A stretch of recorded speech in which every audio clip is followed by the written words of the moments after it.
तो सभी भाइयों एवं बहनों को नमस्कार। स्वागत है आपका आपके अपने चैनल सक्सेस जंक्शन एक कदम सफलता की ओर में। मेरा नाम है अतुल शुक्ला और हम लेकर के आ गए हैं आपके लिए मध्य प्रदेश वन रक्षक, जेल प्रहरी और डिप्टी जेलर के एग्जाम आज से स्टार्ट हो गए हैं। तो डिप्टी जेलर के प्रश्न भी हमारे पास में आ गए हैं। तो डिप्टी जेलर का क्या लेवल रहा है वो भी आपको हम बताने वाले हैं। तो 12 जून सेकंड और फर्स्ट दोनों शिफ्ट का एग्जाम एनालिसिस एक साथ हम लेकर के आ गए हैं, क्योंकि आज सुबह हम एग्जाम एनालिसिस नहीं करा पाए थे। उसके लिए आपसे हम क्षमा मांगते हैं, क्योंकि कोई बहुत ही ज़्यादा इमरजेंसी काम आ गया था जिसकी वजह से हमें जो है हॉस्पिटल में जाना पड़ा था। इस वजह से आज नहीं करा पाए थे। उसके हमने जो है मैसेज भी डाल दिया था ग्रुप में। ठीक है, चलिए वीडियो को लाइक करके चैनल को सब्सक्राइब कर दीजिए, जिससे आगे आने वाले सारे वीडियो टाइम टू टाइम आपके पास में पहुंच सकें। और डिप्टी जेलर का एग्जाम का लेवल किस तरह से आ रहा है और आगे कौन कौन से आपका जो है प्रश्न देखने को मिल सकते हैं, वो सब प्रश्न आपके पास में सही तरह से पहुंच सके। 100% रियल और ऑथेंटिक प्रश्न ही हम आपके लिए लेकर आते हैं। लास्ट में आपको स्क्रीनशॉट भी दिखा देंगे जिन लोगों ने हमारे पास में प्रश्न भेजे हैं। ठीक है मेरे भाई, शुरुआत करें। आइए देखते हैं आज का पहला प्रश्न। MP GK GS first shift से शुरुआत करेंगे। सबसे पहले फर्स्ट शिफ्ट के प्रश्न होंगे, उसके बाद सेकंड शिफ्ट के प्रश्न होंगे, फिर फर्स्ट शिफ्ट की साइंस होगी, फिर जेल अधीक्षक वाली सेकंड शिफ्ट की साइंस होगी। ठीक है, और सेकंड शिफ्ट में आज जेल अधीक्षक का एग्जाम हुआ है, जिसे एमपीडीजे कहते हैं, Madhya Pradesh deputy jail superintendent. ठीक है ना। चलिए पहला प्रश्न है, मलखंभ को किस वर्ष राज्य खेल बनाया गया था? सही आंसर ऑप्शन बी, 2013 में मलखंभ को राज्य खेल बनाया गया था। और ये अपने टॉप 500 वाली जो एमपीजीके की पीडीएफ दी है उसमें ये आपको देखने को मिल जाएगा सीधे सीधे। देखिए, मलखंभ को 9 अप्रैल 2013 को मध्य प्रदेश का राज्य सरकार के द्वारा आधिकारिक रूप से राज्य खेल घोषित किया गया। यह भारत का एक पारंपरिक खेल है जिसमें खिलाड़ी लकड़ी के एक ऊर्ध्वाधर खंभे, पोल या फिर पोल पर रस्सी के सहारे शानदार एथलेटिक्स और जिम्नास्टिक करतब दिखाते हैं। तो ये जो है अपना मलखंभ होता है, जिसको मध्य प्रदेश सरकार ने जो है अपना राजकीय खेल घोषित किया है। आगे बढ़ें, आगे बढ़ते हैं। आगे बढ़ने से पहले आप लोग बता दें, जैसा कि आप जानते हैं हमारे जितने भी नोट्स हैं वहाँ से अब सीधे सीधे प्रश्न मिल रहे हैं। जेल अधीक्षक का एग्जाम आज जो लोग देकर के आए हैं, अगर उन्होंने हमारी ज्योग्राफी वाली पीडीएफ पढ़ी होगी, ज्योग्राफी नहीं सॉरी इकोनॉमिक्स की, जो इकोनॉमिक्स की टॉप 100 दिए हैं वहाँ से आज जेल अधीक्षक पर प्रश्न आए हैं, क्योंकि हम पहले भी कह रहे थे कि जेल अधीक्षक में इकोनॉमिक्स जरूर पूछेंगे। ठीक है ना। तो अब जिन लोगों का एग्जाम हो गया तो कोई दिक्कत नहीं है, वो जो है अस्पताल सहायक पर फोकस कर सकते हैं। लेकिन जिनका एग्जाम बचा हुआ है उन लोगों वो लोग ध्यान से सुन लीजिए। तो अगर अभी आपकी तैयारी नहीं हुई है लेकिन आप एग्जाम देने जाना चाहते हैं, तो अभी आप मध्य प्रदेश वन रक्षक, जेल प्रहरी और डिप्टी जेलर की कंप्लीट सुपर सिलेक्शन नोट्स लेकर के तैयारी करके तभी आप लोग एग्जाम देने जाना, जिससे कि कुछ कॉन्फिडेंस रहे आपके अंदर। ठीक है ना। क्या क्या मिलेगा आपको? तो 189 रुपए के अंदर आपको पूरा पांचों सब्जेक्ट के कंप्लीट थ्योरी नोट्स मिल जाएंगे। इसके अलावा प्रैक्टिस सेट मिल जाएंगे, मॉक टेस्ट की पीडीएफ मिल जाएगी। 500 से 1000 करंट अफेयर करा चुके हैं, जहां से सीधे प्रश्न, करंट अफेयर वाले प्रश्न भी आपको एग्जाम में देखने को मिल रहे हैं, वो सब आपको मिल जाएंगे। और टॉप 100 सीरीज के अंतर्गत लगभग 3200 से 3500 एमसीक्यू करा रखे हैं। टॉप 100 सीरीज में मोस्ट इंपोर्टेंट जो टॉपिक है सभी सब्जेक्ट के, वो आपको एमसीक्यू मिल जाएंगे। और आप फिर से कह रहे हैं इकोनॉमिक्स वाले एमसीक्यू अच्छे से देख करके जाना। ठीक है, टॉप 100 में ये सब कुछ आपको मात्र 189 रुपए मिलेगा। कैसे प्राप्त कर सकते हैं? तो छोटी सी प्रक्रिया है, ये क्यूआर कोड आपको दिखाई दे रहा है, इसका स्क्रीनशॉट खींच लीजिए। इसी पर आपको 189 का पेमेंट करना है। पेमेंट करके स्क्रीनशॉट इस व्हाट्सएप नंबर 7052547003 पर सेंड कर देना है। जैसे आप स्क्रीनशॉट सेंड करेंगे तुरंत इसी नंबर से कंप्लीट सुपर सिलेक्शन नोट्स आपको सेंड कर दी जाएंगे। और आपको व्हाट्सएप ग्रुप की लिंक भी मिल जाएगी, जिस पर क्लिक करके आप व्हाट्सएप ग्रुप ज्वाइन कर लेना, जहां पर आगे के सारे नोट्स आपको जो है मिलते रहेंगे मेरे भाई। ठीक है, सारी बातें समझ में आ गई? प्रश्न सीधे सीधे छप रहा है, इसलिए इन नोट्स को लेकर के जल्दी से पूरा कंप्लीट करके एग्जाम देने जाइए। ठीक है, अब हम बात करते हैं मध्य प्रदेश अस्पताल सहायक की। तो 24 जून से एग्जाम है। जिन लोगों की बिल्कुल भी तैयारी नहीं हुई है वो लोग ध्यान दे लें। 5 के पांचों सब्जेक्ट के complete notes, complete practice set और आपका जो टॉप 100 एमसीक्यू सीरीज, इन सब के आपको पीडीएफ मात्र 149 रुपए में उपलब्ध कराए जा रहे हैं। इतना सस्ता अस्पताल सहायक का नोट्स कोई नहीं दे रहा है। ठीक है ना। तो ये आपको मात्र 149 रुपए में कैसे प्राप्त करना है, यही आपको प्रक्रिया अपनानी है। कोई ऐप वगैरह नहीं इंस्टॉल करना है। ये क्यूआर कोड दिख रहा है, इसका स्क्रीनशॉट खींच के इसी पर आपको 149 का पेमेंट करके इसका स्क्रीनशॉट इस व्हाट्सएप नंबर पर सेंड कर देना है। जैसे स्क्रीनशॉट हमारे पास पहुंचेगा, हम तुरंत की तुरंत आपको complete super selection notes, practice set, MCQ ये सब आपको दे देंगे। और आपको व्हाट्सएप की लिंक भी दे देंगे, जहां पर आगे के सारे नोट्स आपको मिलते रहेंगे। ठीक है, चलिए। तो जिनका एग्जाम हो गया है वो लोग अस्पताल सहायक के नोट्स लेकर के बढ़िया से तैयारी करके जा सकते हैं, क्योंकि जिन लोगों ने फॉरेस्ट गार्ड के हमारे कंप्लीट नोट्स पढ़े थे, जेल पैरी के कंप्लीट नोट्स पढ़े थे, उनके 82 81 नंबर तक आए। आज एक और भाई है, उसके 82 नंबर रॉ मार्क्स आए हैं, अभी आपको लास्ट में दिखाएंगे। ठीक है ना। चलिए अब यहाँ पर देख लेते हैं आज का दूसरा प्रश्न है, रानी की बाव किस वर्ष यूनेस्को हेरिटेज में शामिल की गई थी? सही आंसर आपको, मतलब ये कहाँ पर है? तो ये गुजरात में है। ठीक है ना, कहाँ पर? गुजरात में है। तो गुजरात के पाटन में स्थित ऐतिहासिक रानी की बाव को 22 जून 2014 को शामिल किया गया। तो है कहाँ पर? गुजरात में है और इसको 22 जून 2014 को यूनेस्को की वर्ल्ड हेरिटेज सूची में इसको शामिल किया गया था। रानी की बाव के बारे में कुछ तथ्य देख लीजिए। निर्माण इसका 11वीं शताब्दी में चालुक्य वंश की रानी उदयमती के द्वारा अपने पति राजा भीमदेव प्रथम की स्मृति में इसको बनवाया गया था। ठीक है। विशेषता यह भूमिगत जल संसाधन और उत्कृष्ट मारू गुर्जर वास्तुशिल्प शैली का एक प्रमुख उदाहरण देखने को मिलता है। इसमें आज भी पानी भरा हुआ है और आज भी कोई अंदाज नहीं लगा पा रहा है ये पानी आखिर आ कहां से रहा है। ठंडा पानी एकदम इसमें देखने को मिलता है। अगला है, छत्तीसगढ़ का पंथी नृत्य को बजाने के लिए कौन से वादक का उपयोग किया जाता है, यानी कौन सा इंस्ट्रूमेंट यूज किया जाता है? सही आंसर हो जाएगा मृदंग का इस्तेमाल किया जाता है। मृदंग के अलावा और क्या क्या? तो छत्तीसगढ़ के प्रसिद्ध जो पंथी नृत्य है इसको बजाने के लिए मुख्य रूप से मृदंग और मजीरा या झांझ का उपयोग किया जाता है। इसके अलावा संगीत को और अधिक मधुर बनाने के लिए ढोलक और हारमोनियम का भी प्रयोग किया जाता है। मुख्य रूप से मृदंग का प्रयोग किया जाता है, तो मृदंग आपका सही आंसर हो जाएगा। अगला पूछा गया था ईद उल फितर ये किस तिथि को मनाया जाता है? तो भाई जो आपका मुसलमानों का जो वो होता है कैलेंडर, उसका जो 10वां महीना होता है 10वें महीने में मनाया जाता है। पूरा डिटेल देखिए। ईद उल फितर का त्यौहार इस्लामी चंद्र कैलेंडर के 10वें महीने सव्वाल के पहले दिन मनाया जाता है। अंग्रेजी कैलेंडर में यह तिथि हर साल बदलती रहती है क्योंकि यहाँ ये जो है ना नए चांद दिखने पर निर्भर करती है, लेकिन जो इस्लामी कैलेंडर है उसका फिक्स रहता है कि भाई कव्वाल के दिन, जो सव्वाल के दिन जो है उसी दिन ईद उल फितर मनाई जाती है। आगे बढ़े, अगला प्रश्न देखिए। गुरु पूर्णिमा, अच्छा अब जो है त्योहारों से प्रश्न काफी अच्छे खासे पूछे जा रहे हैं, ठीक है ना। तो देखिए गुरु पूर्णिमा जो सिख धर्म का पर्व है, गुरु पर्व किस पूर्णिमा को मनाया जाता है? तो जो गुरु पूर्णिमा होती है उसको प्रकाश पर्व के नाम से हम मनाते हैं। देखिए यहाँ पर देख सकते हैं, तो सिख धर्म में जिसे गुरु पर्व या फिर प्रकाश वर्ष कहा जाता है, प्रकाश पर्व कहा जाता है, वह सिखों के पहले गुरु गुरु नानक देव जी का जन्मोत्सव है। यह पर्व हर वर्ष कार्तिक पूर्णिमा के दिन मनाया जाता है। अब देखो प्रमुख बिंदु देख लीजिए, इसके बारे में कुछ एक्स्ट्रा फैक्ट देख लीजिए। सिख धर्म में सबसे पवित्र त्योहार गुरु नानक जयंती है, ये भी आपको ध्यान रखना है, जो कार्तिक पूर्णिमा को दीपावली के 15 दिन के बाद में मनाई जाती है। ठीक है। अगर हम हिंदुओं की बात करते हैं, स्पेशली एमपी की बात करते हैं, तो गुरु पूर्णिमा कहाँ पर स्पेशली मनाई जाती है? तो गुरु पूर्णिमा जो नागा जी का मंदिर है, आपने कई बार पढ़ा होगा नागा जी का मेला लगता है, नागा जी का मंदिर, तो नागा जी का जो मेला लगता है वो गुरु पूर्णिमा के दिन ही लगता है। नागा जी उत्सव जो मनाया जाता है वो गुरु पूर्णिमा के दिन ही मनाया जाता है और यहाँ पर एक भव्य मेले का आयोजन किया जाता है नागाजी मंदिर पोरसा धाम में। ठीक है, चलिए आगे बढ़ते हैं। मुरैना में ये पोरसा नामक स्थान है जहाँ पर ये नागाजी का मेला लगता है। आगे पूछेंगे जरूर इस मेले को, आज अभी तक पूछा नहीं है, पूछेंगे, मेले वाले प्रश्न भी आएंगे लास्ट में, तैयार रहना। अगला, 2026 सांख्यिकी दिवस पर कौन सा पुरस्कार दिया गया था? तो सांख्यिकी दिवस पर कौन सा पुरस्कार दिया गया, पहले देख लेते हैं कब इसको मनाते हैं और कौन कौन से पुरस्कार दिए जाते हैं। देखिए, तो सांख्यिकी दिवस 29 जून को मनाते हैं। भारत सरकार के द्वारा सांख्यिकी के क्षेत्र में उत्कृष्ट योगदान के लिए प्रतिवर्ष सुखात्मे राष्ट्रीय पुरस्कार और सांख्यिकी में प्रोफेसर CR राव पुरस्कार जैसे प्रमुख सम्मान प्रदान किए जाते हैं। ठीक है, अब ये क्यों दिया जाता है, ये यहाँ पर हमने डिटेल में दे दिया, इसकी पात्रता वगैरह सब बता दी है, इसको आप अच्छे से पढ़ लेना क्योंकि प्रश्न बहुत ज़्यादा है, दोनों शिफ्ट के हैं, तो वीडियो बहुत लंबा बन जाएगा, है ना। आप लोग लगातार इंतजार भी कर रहे होंगे सर कि आज वीडियो नहीं आया है। ठीक है, हम ये जानते हैं भाई कोई हमारा कितना भी कॉपी कर ले, कितना भी हमारा जो है थंबनेल कॉपी कर ले, लेकिन आपको हमारा इंतजार जरूर रहता है। ठीक है, चलिए वो आज थोड़ा सा इमरजेंसी पड़ गई, नहीं तो हम हर दिन एग्जाम एनालिसिस लेकर के आते हैं, आप जानते हैं। शौर्य दिवस मनाने का क्या उद्देश्य है? तो 1965 के भारत पाकिस्तान के युद्ध के दौरान दिखाए गए शौर्य और वीरता के याद में जो है हम यहाँ पर शौर्य दिवस मनाते हैं। कौन मनाता है? CRPF के द्वारा मनाया जाता है। देखिए, भारत सरकार और केंद्रीय रिजर्व पुलिस बल CRPF के द्वारा प्रतिवर्ष 9 अप्रैल को आधिकारिक तौर पर शौर्य दिवस मनाया जाता है। यह दिवस 1965 में भारत पाकिस्तान युद्ध के दौरान गुजरात के कच्छ के रण में स्थित सरदार पोस्ट पर CRPF के जवानों के द्वारा दिखाए गए अदम्य साहस और पराक्रम की याद में मनाया जाता है।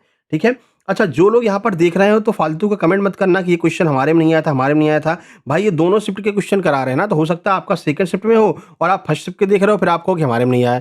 फर्स्ट शिफ्ट वाले सेकंड शिफ्ट का देख कर गए कि हमारे में नहीं आया, तो दोनों शिफ्ट के प्रश्न है ना, थोड़ा सा देख लेना, सोच समझ कर कमेंट किया करो, कुछ भी कमेंट कर देते हो। ठीक है, चलिए, आभूषण बनाने में 24 कैरेट सोने का इस्तेमाल क्यों नहीं किया जाता? बहुत अच्छे से हमने आपको बताया था कि भाई 24 कैरेट सोने का इस्तेमाल करेंगे तो जो आपके आभूषण है वो तुरंत टूट जाएंगे, क्योंकि सोना बहुत ज्यादा डक्टाइल होता है ना। कितना आपको हमने बताया था शायद, मतलब कि 1 ग्राम सोने से 4 किलोमीटर लंबा जो है सोने का तार खींचा जा सकता है। ठीक है, अब समझ गए कितना डक्टाइल होता है, तो सही आंसर हो जाएगा टूटने के डर की वजह से। देखिए, तो 24 कैरेट सोना 99.9% शुद्ध होता है, लेकिन यह बहुत ही मुलायम, सॉफ्ट और लचीला होता है। यदि इससे आभूषण बनाए जाएं तो वे रोजमर्रा पहनने पर आसानी से मुड़ जाएंगे या टूट जाएंगे या खरोंच खाकर अपना आकार खो देंगे। इस वजह से क्या करते हैं, आभूषणों को मजबूत और टिकाऊ बनाने के लिए 24 कैरेट सोने में चांदी या फिर तांबा जस्ता जैसी धातुएं मिला दी जाती हैं। इससे इसलिए जो ज़्यादातर आभूषण होते हैं वो 22 कैरेट के बनते हैं, ठीक है? 91.6% सोना उसमें होता है और 18 कैरेट में 75% सोना होता है। इसीलिए बनाते हैं जिससे कि ये टूटे नहीं, है ना? और जो स्पेशल सोने के बनेंगे, शुद्ध सोने के, वो तो तुरंत टूट जाएँगे। आगे बढ़ते हैं। अगला प्रश्न देखिए, अगला है ऑल सेंट चर्च, ये मध्य प्रदेश में कहाँ पर स्थित है? तो ये सीहोर में स्थित है। देखिए, ऑल सेंट चर्च का निर्माण सन 1838 में ब्रिटिश पॉलिटिकल एजेंट के द्वारा बनवाया गया था, जो स्कॉटलैंड से संबंधित था। यह इमारत स्कॉटलैंड की एक चर्च की सटीक प्रतिकृति है, बिल्कुल कॉपी करके बनाया गया है। यहाँ तक कि मुख्य रूप से सबसे लंबे बांस के पेड़ों सहित आसपास की हरियाली, ये सब कुछ मतलब सेम टू सेम वैसा ही बना दिया है और ये मध्य प्रदेश के सीहोर में स्थित है। तो भाई अलग अलग प्रश्न छाट छाट कर ले आ रहे हैं, ठीक है ना? चलो अगला देखते हैं। अगला पूछा गया, भारत की CDI commitment to development index 2026 में कौन सी रैंक है? तो भारत की 36वीं रैंक है इसमें। अच्छा, ये होता क्या है, आइए देख लेते हैं। तो commitment to development index CDI में भारत की कुल रैंक 36वीं है। Centre for global development CGD द्वारा जारी इस इंडेक्स के अनुसार विभिन्न क्षेत्रों में भारत का प्रदर्शन इस प्रकार है। पर्यावरण के क्षेत्र की बात करें, भारत को पर्यावरण के क्षेत्र में 8वीं रैंक हासिल हुई है, जो प्रति व्यक्ति कम कार्बन उत्सर्जन को दर्शाती है। व्यापार, निवेश और सुरक्षा जैसे अन्य क्षेत्रों में अभी भारत को सुधार करने की आवश्यकता है। तो कुल मिलाकर के अगर सीडीआई इंडेक्स की बात करते हैं तो सीडीआई इंडेक्स में ये सारे क्षेत्र देखे जाते हैं। पर्यावरण में भारत को 8वीं रैंक मिली है और सीडीआई में, ओवरऑल सीडीआई में बात करते हैं तो 36 यानी कि 36वीं रैंक मिली है। आगे देखें, अगला प्रश्न है, यूनियन बजट 2026-27 में भारत की नॉमिनल ग्रोथ रेट कितनी आंकी गई है? तो 10% आंकी गई है। पहले शिफ्ट के प्रश्न है, ठीक है, सुबह वाले के। तो केंद्रीय बजट 2026-27 में सरकार ने वित्त वर्ष 2026-27 के लिए नॉमिनल जीडीपी, वास्तविक वृद्धि और मुद्रास्फीति को मिलाकर के 10% जो है इसको आंका है। आगे बढ़ते हैं। अब यहाँ से डिप्टी जेलर यानी कि सेकंड शिफ्ट के जीके जीएस करंट अफेयर के प्रश्न शुरू करते हैं। पहला प्रश्न करंट अफेयर से ही पूछा गया। अभी हाल ही में वित्त आयोग का नया अध्यक्ष किसे नियुक्त किया गया है? तो अरविंद पनगरिया को नियुक्त किया गया है। इनका नाम सुनकर के कुछ आपको याद आ रहा है? जब पहली बार नीति आयोग बना था तो नीति आयोग के जो पहले उपाध्यक्ष थे वो भी यही थे, ठीक है ना? तो थोड़ा सा आपको कनेक्ट करके ध्यान रखना है।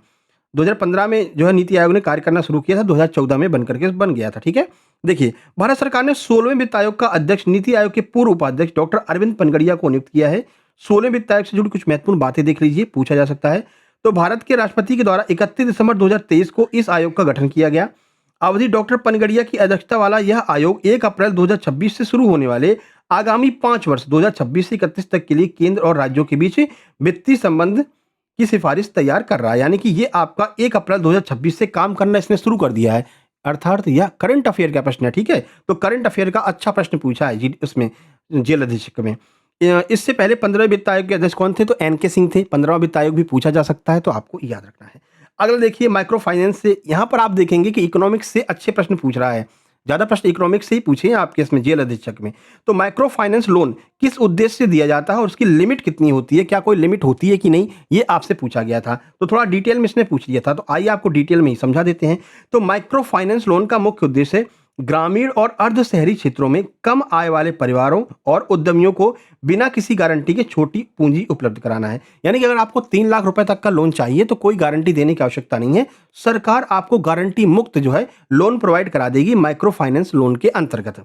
देखिए, इसका उपयोग छोटे व्यवसाय शुरू करने, खेती, शिक्षा, चिकित्सा खर्चों के लिए किया जा सकता है। अच्छा, इसकी लिमिट क्या होती है? तो आय पात्रता होती है। केवल उन्हीं परिवारों को माइक्रो फाइनेंस लोन दिया जाता है जिनकी वार्षिक घरेलू आय 3 लाख रुपए तक है। और ऋण की राशि की सीमा कितनी होती है? तो भारतीय रिजर्व बैंक के नियम के अनुसार ऐसे परिवारों को बिना किसी कोलेटरल, गारंटी या गिरवी रखे 3 लाख रुपए तक का माइक्रो फाइनेंस लोन दिया जा सकता है। ठीक है मेरे भाई, आगे बढ़ लेते हैं। अगला पूछा गया था डिप्टी जेलर में कि मद्रास महाजन सभा की स्थापना कब हुई थी? तो 16 मई 1884 को मद्रास महाजन सभा की स्थापना हुई। देखिए, तो मद्रास महाजन सभा की स्थापना 16 मई 1884 को हुई थी।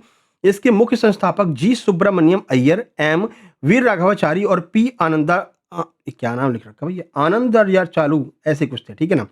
मद्रास वर्तमान चेन्नई में स्थापित इस संस्था को भारतीय राष्ट्रीय कांग्रेस के अग्रदूत के संगठनों में से एक माना जाता है। इसके गठन से जुड़ी कुछ प्रमुख बातें देख लीजिए। प्रथम अध्यक्ष केवल आपको ध्यान रखने हैं, पी रंगैया नायडू को इस सभा का पहला अध्यक्ष बनाया गया था। बेसिकली इसकी डेट ही पूछी जाती है।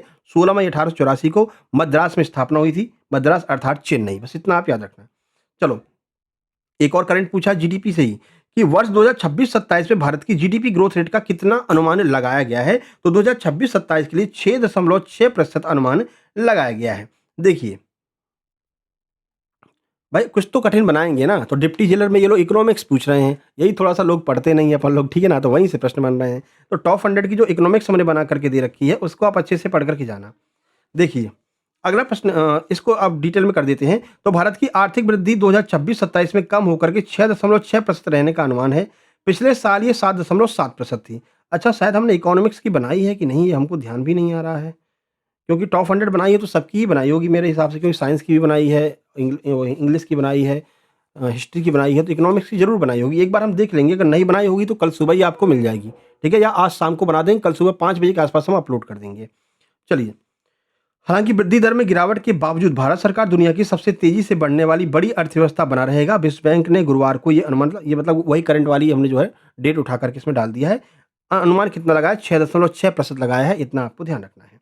आगे बढ़ते हैं, अगला प्रश्न है, नीति निर्देशक तत्वों के किस अनुच्छेद में एनवायरनमेंट प्रोटेक्शन का वर्णन किया गया, यानी वातावरण को आपको बचाना है, ये वर्णन वातावरण से संबंधित कौन सा आर्टिकल है? तो ये है आपका 48A।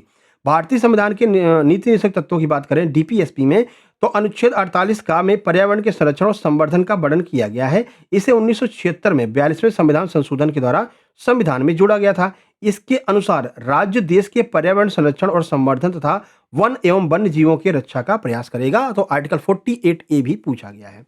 अगला, एंटी डोपिंग एजेंसी के बारे में पूछा गया था कि इसकी स्थापना कब हुई थी भारत में? तो 24 नवंबर 2005 को, जिसे हम नाडा कहते हैं, एंटी डोपिंग एजेंसी, इसकी स्थापना हुई थी। देखिए, तो भारत में एंटी डोपिंग प्रक्रिया के प्रबंधन के लिए राष्ट्रीय डोपिंग रोधी एजेंसी नाडा की स्थापना 24 नवंबर 2005 को की गई थी।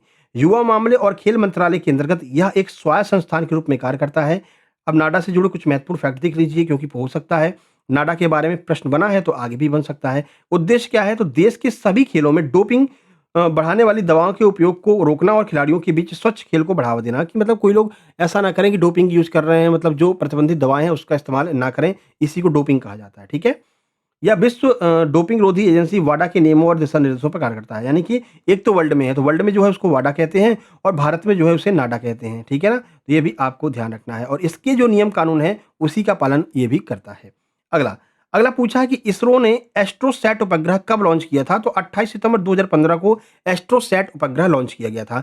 तो इसरो ने अपना पहला समर्पित खगोल विज्ञान उपग्रह एस्ट्रोसैट 28 सितंबर 2015 को लॉन्च किया था। इसे आंध्र प्रदेश के सतीश धवन अंतरिक्ष केंद्र श्रीहरिकोटा से पीएसएलवी C30, कुछ लोग कह रहे थे कि सर इसका लॉन्चिंग व्हीकल पूछा था, तो लॉन्चिंग व्हीकल पीएसएलवी C30 हो जाएगा, ठीक है? सफलतापूर्वक अंतरिक्ष की कक्षा में स्थापित किया था। यह भारत की पहली बहुतरंगदैर्घ्य वेधशाला है। चलो, तो ये आपका जीके जीएस करंट अफेयर हो गया दोनों शिफ्ट का। अब चलते हैं साइंस की ओर। तो साइंस का पहला प्रश्न है, वायुमंडल की पहली परत को क्या कहा जाता है? वायुमंडल की सारी परतें आपको पढ़ा चुके हैं। एक बार समताप मंडल के बारे में पूछा था तो पूरा हमने आपको पढ़ा दिया था, ठीक है? तो सही आंसर हो जाएगा क्षोभ मंडल। इसको क्या कहते हैं? क्षोभ मंडल। जो सबसे पहली परत होती है वायुमंडल की, उसको क्षोभ मंडल कहा जाता है। आइए देख लेते हैं। तो पृथ्वी के वायुमंडल की पहली परत यानी कि सबसे निचली परत का नाम क्षोभ मंडल है। यह परत पृथ्वी की सतह से औसतन 0 से 12 किलोमीटर की ऊंचाई तक फैली हुई है। अब देखो, मौसमी घटनाएं यहाँ पर होती हैं, शुरू में ही आपको बताया था। तो बारिश, आंधी, तूफान और बादलों का बनना जैसी सभी मौसमी घटनाएं इसी परत में होंगी।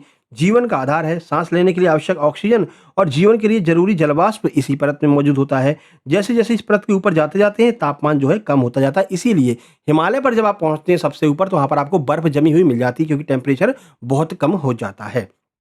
चलिए, वायुमंडल में ओजोन का निर्माण कैसे होता है? ये प्रश्न पूछा गया था। ओजोन से प्रश्न आ रहे हैं, अच्छे आ रहे हैं, ठीक है ना?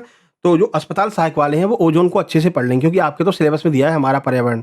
देखिए, तो वायुमंडल में ओजोन O3 का निर्माण मुख्य रूप से ऊपरी वायुमंडल समताप मंडल में ही हो जाता है। कैसे? तो सूर्य की उच्च ऊर्जा वाली जो परावैंगनी किरणें आती हैं, ऑक्सीजन के अणुओं O2 को अलग अलग ऑक्सीजन परमाणुओं में तोड़ देती हैं। ये मुक्त परमाणु अन्य ऑक्सीजन अणुओं से जुड़ करके ओजोन बना लेते हैं। पहले O2 में रहते हैं, फिर जब ये टूट जाती है भाई, OO में तोड़ दिया, ठीक है? फिर OO में तोड़ दिया, तो कुछ O2 बची रहती है, कुछ ये O बचे रहते हैं। ये मिल करके O3 का निर्माण कर देते हैं और इन्हीं को हम क्या कहते हैं? ओजोन कहते हैं। अगला, ये देखो रिपीट हुआ है, सेम टू सेम प्रश्न अभी परसों पूछा गया था, आज फिर आ गया है। आइसक्रीम बनाते समय बर्फ में नमक क्यों मिलाया जाता है? तो भाई बर्फ पिघले नहीं, ठीक है ना? और खूब बढ़िया जो है जालीदार बर्फ आइसक्रीम बने, इसके लिए हम बर्फ में नमक मिलाते हैं, ठीक है? अब ये हमने आपको अच्छे से पहले ही समझा दिया था। चलिए आगे बढ़ लेते हैं, अगला प्रश्न देखते हैं। देखिए, तो इसको दोबारा समझाने में समय नहीं अपन को जो वो करना, ठीक है? चलिए, अब अगला प्रश्न है, हल्दी को साबुन से क्रिया कराने पर क्या होता है? तो भाई मम्मी लोग भी कहती है, अगर कपड़े हल्दी से खराब हो गए तो साबुन से मत धुल देना। क्यों? क्योंकि अगर आपने साबुन उसके ऊपर डाल दिया तो वो कलर चेंज कर देंगे। क्या कर देंगे? लाल या भूरे कलर के हो जाते हैं। तो इस तरह का ऑप्शन आपके एग्जाम उसमें दिया गया होगा। अगला, जो कुछ पौधे होते हैं वो पारदर्शी क्यों दिखाई देते हैं? क्या वजह है कि कुछ पौधे पारदर्शी दिखाई देते हैं? तो कुछ पौधे या उनकी पत्तियां पारदर्शी, ट्रांसपेरेंट या फिर पारभासी इसलिए दिखाई देती हैं क्योंकि उनकी कोशिकाओं के बीच में प्राकृतिक रूप से हवा की जगह क्या भर जाता है? पानी भर जाता है। और जैसे ही हवा की जगह पानी भर गया तो प्रकाश उनके आर पार गुजरने लगता है। इसलिए कुछ ऐसी पौधे होते हैं, कुछ ऐसी पत्तियां होती हैं जो हमको पारदर्शी दिखाई देती हैं। अच्छे प्रश्न पूछ रहा, देख रहे हो जेल अधीक्षक में। ये डिफरेंस है, ये लेवल का डिफरेंस है जेल अधीक्षक और जेल पैरी में। देखिए अगला प्रश्न है, कोशिका में ग्लूकोज कहाँ पर टूटता है? तो कोशिका में ग्लूकोज का टूटना 2 चरण में पूरा होता है। इसकी शुरुआत कोशिका द्रव में होती है। तो ग्लूकोज का विखंडन निम्नलिखित 2 चरणों में होता है। कोशिका द्रव में ग्लूकोज जो है ना 6 कार्बन अणु कोशिका द्रव में टूट करके पायरुवेट कार्बन अणु और थोड़ी मात्रा में एटीपी बनाता है। इस प्रक्रिया को ग्लाइकोलिसिस कहते हैं। माइटोकॉन्ड्रिया में भी ये टूटता है। तो 2 ऑप्शन दिए गए होंगे, या तो दोनों दिए होंगे या इनमें से एक दिया होगा। माइटोकॉन्ड्रिया दिया होगा या फिर आपका क्या दिया होगा, जो है माइटोकॉन्ड्रिया या फिर कोशिका द्रव, इन दोनों में से एक दिया गया होगा। माइटोकॉन्ड्रिया में ऑक्सीकरण होता है। ऑक्सीजन की उपस्थिति में पायरुवेट माइटोकॉन्ड्रिया के अंदर प्रवेश करता है। या पूर्णतः टूटकर कार्बन डाइऑक्साइड, पानी और बहुत सारी एटीपी में बदल जाता है। और हमको जो ऊर्जा की प्राप्ति होती है, कई बार हमने आपको बताया ऊर्जा की प्राप्ति हमेशा एटीपी में होती है। अगला देखो, सुचालक अधातु वाली हमने आपको कितनी बार पढ़ाया है। सुचालक अधातु कौन सी होती है? जो ग्रेफाइट, हमने आपको एग्जांपल देकर बताया था। ग्रेफाइट का मतलब होता है जो पेंसिल, काट की पेंसिल की नुक को होती है, ठीक है ना। तो अच्छे से बताया था आपको, याद आ गया। तो ऐसी कौन सी अधातु है जो सुचालक होती है? तो ग्रेफाइट एकमात्र ऐसी प्रमुख धातु है जो विद्युत की सुचालक होती है। सामान्यतः सभी धातुएं विद्युत की कुचालक होती हैं। जो सामान्यतः सभी अधातुएं होती हैं विद्युत की कुचालक होती हैं। लेकिन कार्बन का अपरूप होने के कारण ग्रेफाइट की संरचना में मुक्त इलेक्ट्रॉन पाए जाते हैं जो आसानी से विद्युत का प्रवाह कर सकते हैं। सेम टू सेम ऐसा ही हमने आपको जो है पढ़ाया था। टॉप 500 वाली पीडीएफ में आपको ये सेम टू सेम ऐसा ही देखने को मिल जाएगा। टॉप 100 वाली पीडीएफ में भी आपको ये मिल जाएगा। 2-3 जगह हमने ये वाला क्वेश्चन जो है कराया था और 2-3 जगह आपको समझाया था। चलिए हिंदी के कुछ प्रश्न देख लेते हैं। तो हिंदी में प्रश्न पूछा गया था, देखिए ये डिप्टी जेलर का प्रश्न है। नदियाँ कैसे पड़ी अपार, देखो ऐसा था, नदियाँ ऐसी पड़ी अपार, घोड़ा कैसे उतरे पार, राणा ने सोचा इस बार, तब तक चेतक था उस पार। इसमें कौन सा अलंकार है? तो अलंकार पूछा गया था, ठीक है। तो ये कौन सा अलंकार हो जाएगा जिसमें बढ़ा चढ़ाकर वर्णन करते हैं, ठीक है ना। तो वो वाला ये अलंकार हो जाएगा। उसके बाद में इसमें जो वाक्य अरेंजमेंट के प्रश्न आ रहे हैं, ठीक है ना, वाक्य के अरेंजमेंट के प्रश्न इंग्लिश में ना दे करके आपके हिंदी में दिए जा रहे हैं, ठीक है मेरे भाई। चलो अगला, काकल्य व्यंजन कौन सा है? ये पूछा गया था, ये डिप्टी जेलर का प्रश्न है। उसके बाद अभय और उभय शब्द युग्म पूछे गए थे, सुबह वाला प्रश्न है ये, फर्स्ट शिफ्ट का। अलंकार बता दिया, वाच्य के प्रश्न आ रहे हैं, क्रिया विशेषण, संधि और पर्यायवाची शब्द से प्रश्न आ रहे हैं, ठीक है। तो थोड़ा बहुत लेवल का डिफरेंस जो है वो आपको डिप्टी जेलर में देखने को मिल रहा है। अच्छे प्रश्न जो है वो डिप्टी जेलर में देखने को मिल रहे हैं। अब मैथ की बात कर लेते हैं। तो क्या परिवर्तन है? देखो मैथ में जो डिप्टी जेलर है यहाँ पर हमने लिख रखा है, देखिए टाइम एंड वर्क वाले जो मैन और वुमेन चिल्ड्रन के प्रश्न हैं वो अच्छे लेवल, कठिन वाले जो प्रश्न है वो आपके डिप्टी जेलर में पूछे जा रहे हैं शाम वाली शिफ्ट में, ठीक है। एक प्रश्न बोर्ड का भी डीजे एग्जाम में आया था। क्वाड्रेटिक इक्वेशन डिप्टी जेलर में आ रहा है। तो क्वाड्रेटिक इक्वेशन की आपको बहुत अच्छी सी ट्रिक हमने करा रखी है और जिन लोगों को नोट्स दिए उसकी पीडीएफ भी दे रखी है, क्वाड्रेटिक इक्वेशन ट्रिक वाली, है ना। नहीं तो सर्च कर लेना quadratic equation by success junction. तो ऐसी ट्रिक बता रखी है कि आप देखते ही 1 सेकंड के अंदर आंसर लगा देंगे, ठीक है। तो वो देख लेना आप लोग। बेलन के प्रश्न पूछे गए, यानी कि मेंसुरेशन से प्रश्न डिप्टी जेलर में पूछे जा रहे हैं, ठीक है। इसमें एडवांस के प्रश्न नहीं आ रहे थे लेकिन डिप्टी जेलर यानी शाम वाली शिफ्ट में आ रहे हैं। एसआई के प्रश्न सुबह शिफ्ट में आए हैं। ट्रेन आई है, घातांक करनी के प्रश्न सुबह वाली शिफ्ट में पूछे गए हैं। बॉडमास से प्रश्न, वर्क एंड टाइम से एक भी प्रश्न नहीं आया है। बाकी ये पूरा का पूरा वही पूरा सिस्टम बन रहा है। अगर हम इंग्लिश की बात करते हैं तो यहाँ पर कुछ परिवर्तन आपको देखने को मिलेगा। एक्टिव वॉइस, पैसिव वॉइस के 2 प्रश्न डिप्टी जेलर एग्जाम में शाम वाले शिफ्ट में पूछे गए हैं। इसके अलावा नरेशन के भी 2 प्रश्न डिप्टी जेलर यानी शाम वाली एग्जाम की शिफ्ट में पूछे गए हैं। स्पेलिंग एरर के 3 से 4 प्रश्न दोनों शिफ्ट में पूछे जा रहे हैं। राइप का एंटोनिम्स पूछा गया था और इम्पगन स्पेलिंग एरर पूछा गया था। इम्पगन का जो है स्पेलिंग एरर पूछा गया था, कहाँ पर जो है इसमें एरर है। उसके बाद ग्रामेटिकल कॉमन एरर के 7 से 8 प्रश्न आ रहे हैं। 1 वर्ड आ रहा है, प्रीपोजिशन, आर्टिकल, इडियम, फ्रेज, ठीक है ना, यहाँ से प्रश्न बन रहे हैं। और जो जेल पहरी और फॉरेस्ट गार्ड का एग्जाम है उसमें एंटोनिम, सिनोनिम, नरेशन और एक्टिव वॉइस से प्रश्न नहीं आ रहे हैं सुबह वाली शिफ्ट में। लेकिन जो डिप्टी जेलर है उसमें यहाँ से प्रश्न आ रहे हैं। तो ये दोनों में अंतर है। दोनों को एक साथ रखने का ये फायदा भी हो गया कि आपको अंतर भी समझ में आ गया। कल से दोनों का अलग अलग ही आएगा, ठीक है ना। आज थोड़ी मजबूरी थी इसलिए हमने एक साथ में कर दिया। अब ये आपका दायित्व बनता है कि आप वीडियो को शेयर करेंगे, चैनल को सब्सक्राइब कर लेंगे और इसको लाइक कर देंगे। बाकी आपको यहाँ पर दिखा देते हैं, बहुत सारे लोगों ने ये प्रश्न भेजे हैं वो आप यहाँ पर देख सकते हैं। 82 रॉ स्कोर आ रहा है जनरल कैटेगरी से। एनी चांस भैया और क्या लोगे? 82 नंबर जो है डिप्टी जेलर में बहुत अच्छा स्कोर है और ये हमसे लगातार जुड़े हुए हैं। तो देखो 50 जिन्होंने हमारे नोट्स लिए थे उनका ये स्कोर था, ठीक है ना। तो उससे भी अच्छा स्कोर आज हमको मिल गया है 82 नंबर, ठीक है। तो इसी तरह से आपके स्कोर भी आएंगे। तो भाई जिन लोगों ने एग्जाम दे लिया है और अच्छा स्कोर नहीं आया है लेकिन अस्पताल सहायक का एग्जाम देने वाले हैं, वो लोग अच्छे से जो है इस नंबर पर व्हाट्सएप करके तुरंत नोट्स प्राप्त कर लेंगे और बढ़िया से तैयारी करके जाओ, ठीक है ना। जो एप्टेक का लेटेस्ट पैटर्न है उस आधार पर हमने नोट्स तैयार किए हैं। बाकी ये देख सकते हैं सर, मेरा दोनों शिफ्ट में एग्जाम था, ठीक है ना। ये पूरा नदियाँ कैसे पड़ी है पार, ये पूरा आप यहाँ पर देख सकते हैं, ठीक है।